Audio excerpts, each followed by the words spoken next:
barang siapa yang meninggal dalam mengucap dua kalimat syahadat dakhala jannah, dia akan masuk surga. Inilah faedah daripada orang yang mati dalam keadaan husnul khatimah. Yang selanjutnya meninggal dalam keadaan beribadah. Ada anak-anak bapak lihat di kampung ataupun di kota orang meninggal dalam keadaan beribadah. Ada kita lihat di TikTok, ada juga kita lihat di Instagram, ada orang yang meninggal dalam keadaan husnul khatimah. Maka anak-anak bapak itu perlu kita contoh. Perlu kita contoh orang-orang yang mati dalam keadaan husnul khatimah. Yang selanjutnya dia pergi ke karaoke. Nah, di Padang contohnya dia. Di Padang itu kan ada bioskop. Tak kala malam-malam dia bermusik bergoyang. Tak kala datang malaikat yang menyebut nama siapa? Malaikat Israel. Malaikat Israel tak kala datang malam itu langsung dicabut oleh nyawanya. Maka orang yang kayak gini matinya dalam keadaan mati dalam keadaan tidak baik-baik. Selanjutnya dia berpaling dari agama.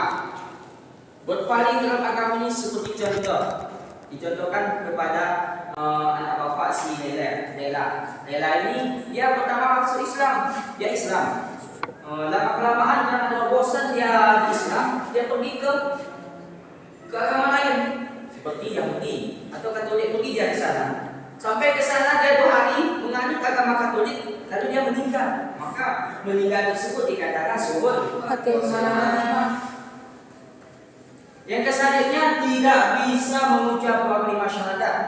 Nah, contoh si anak bapak ada sudah bisa, dia sakit parah ini udah 10 hari, atau dia sudah sakit.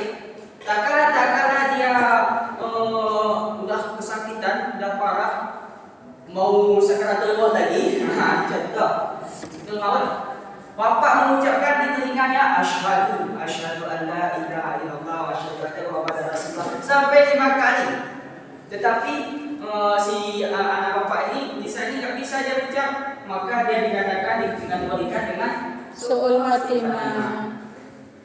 Jadi anak bapak, selanjutnya ciri-ciri orang yang meninggal dalam keadaan su'ul khatimah sering mengabaikan sholat. Contoh penjelasan daripada sering mengabaikan sholat, orang azan Allahu Akbar, Allahu Akbar, tetapi dia tidak mau langsung bergesa-gesa ke masjid atau ke rumahnya sholat. Dia nanti aja lah, dia 2 pun ada nanti, 3 pun ada nanti tak kala nantinya kebanyakan langsung dicabut oleh malaikat Israel nantinya nyawa kita, maka itu pun dikalikan kita hatinya suhul khatimah. Sampai sini paham anak-anak bapak? Paham Pak. Selanjutnya anak-anak bapak, kita wajib mengimani, wajib percaya kepada alam barzakh. Siapa tahu arti daripada alam barzakh? Siapa? Itu alam barzakh adalah kehidupan setelah kematian. Oke. Jawabannya tepat. Beri amal kepada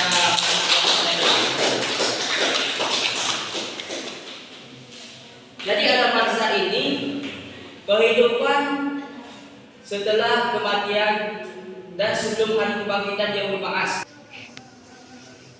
Setelah hari manusia dibangkitkan, dari mana bangkitkan? Di alam barzakh. Ayat pertama yaumul ba'ats. Siapa arti yaumul ba'ats? Hari kebangkitan. Hari kebangkitan. Yaumul ba'ats di sini adalah hari di mana semua makhluk akan dibangkitkan dari kematian menghadapi penghakiman Allah. Pada hari ini semua manusia dikumpulkan di padang mahsyar. Artinya anak bapak, nanti kalau kita sudah meninggal, nanti dikumpulkan di yaumul ba'ats. Contohnya di sini Allah nanti menghakimi segala perbuatan yang pernah kita lakukan di dunia ini. Seperti contoh di dalam ayat pernah dijelaskan, laula akhartani ila ajalin qarib Ya Allah, kembalikan aku ke dunia sedetik saja. Fa asaddaka pasti bersuka. Wa aku minas salihin, dan aku menjadi orang-orang soleh. Nah, ini wajib kita mengimani yaumul ba'ats dan kebangkitan. Yang selanjutnya yaumul hisab. Arti daripada yaumul hisab siapa tahu? Hari perhitungan. Hari perhitungan amal. Nah, jadi yaumul hisab ini hari perhitungan amal, di mana manusia di sini nanti dipertimbangkan amal kebaikannya di akhirat. Karena di dunia ini kita nabung, di akhirat kita membuka tabungannya. Kalau tabungan kita banyak, maka kita dimasukkan ke surga. Tetapi kalau tabungan kita dikit, maka kita dimasukkan ke dalam fitnah, ke dalam neraka. Pak contohkan seperti ini. Seperti ini ada kayu. Di kayu ini dipadukan dengan kayu. Sebelah kanan banyak amal baiknya. Sebelah kiri dikit. Mana yang lebih Berat amalnya? Pasti ke kanan. Begitu juga anak-anak Bapak. Kalau kita di dunia ini amal ibadah kita banyak, amal kebaikan kita banyak, di akhirat nanti kita membuka tabungan, maka tabungan tersebut akan menemani kita di akhirat karena nanti. Yaitu yaumul hisab, itu perhitungan. Yang selanjutnya yaumul mizan, hari pertimbangan amal.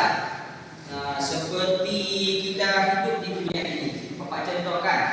Kalau di kanan malaikat apa yang nyata? Kaki. Kalau kiri? Kaki. Kalau anak-anak Bapak, mana yang paling banyak dicatat oleh malaikat? Malaikat kaki.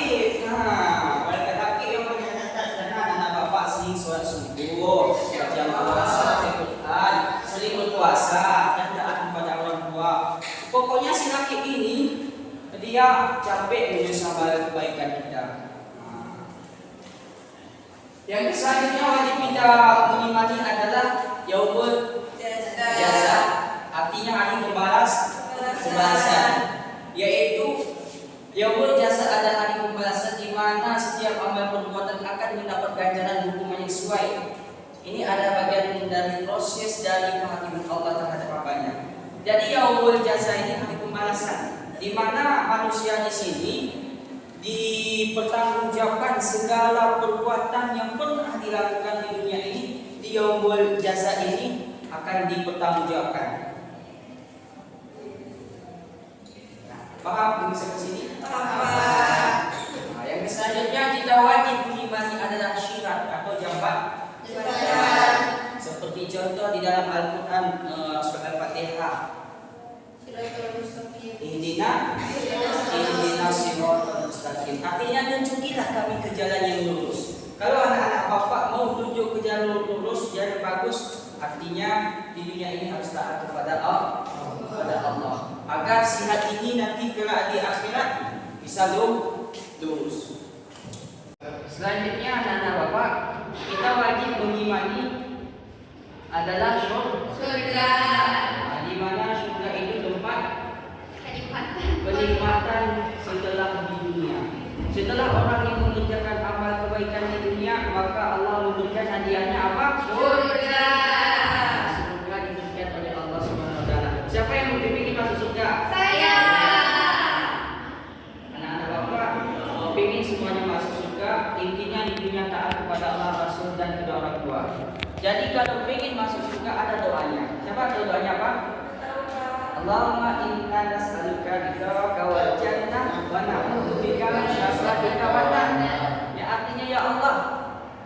Allahumma inna nas'aluka ya Allah, masukkan aku ke dalam surga dan jangan masukkan aku ke dalam neraka. Paham anak Bapak di sini? Paham, Pak. Yang selanjutnya wajib kita mengimani adalah neraka. Yang mana tempat neraka ini seperti digambarkan, ada gambarnya di sini. Seperti kita memasakkan air, sebuah bejana, sebuah panci yang besar. Habis itu kan ada dia apa namanya? Gelembung-gelembung ke atas saja kan. Tak kala kita masukkan tangan kita ke air, apakah merasa sakit? Ya. Pasti sakit. Kalau neraka lebih sakit dari itu lagi. Nah, inilah neraka, tempat hukuman yang orang-orang di dunia banyak maksiat. Orang-orang yang melanggar perintah Allah, orang-orang yang tidak mau taat kepada Allah, taat kepada Rasulullah, dan taat kepada sesama muslim. Nah, di sini paham materi yang apa yang Bapak sampaikan kepada anak-anak semuanya? Paham, Pak. Kalau paham, siapa yang bisa menyimpulkan? Saya paham. Silakan.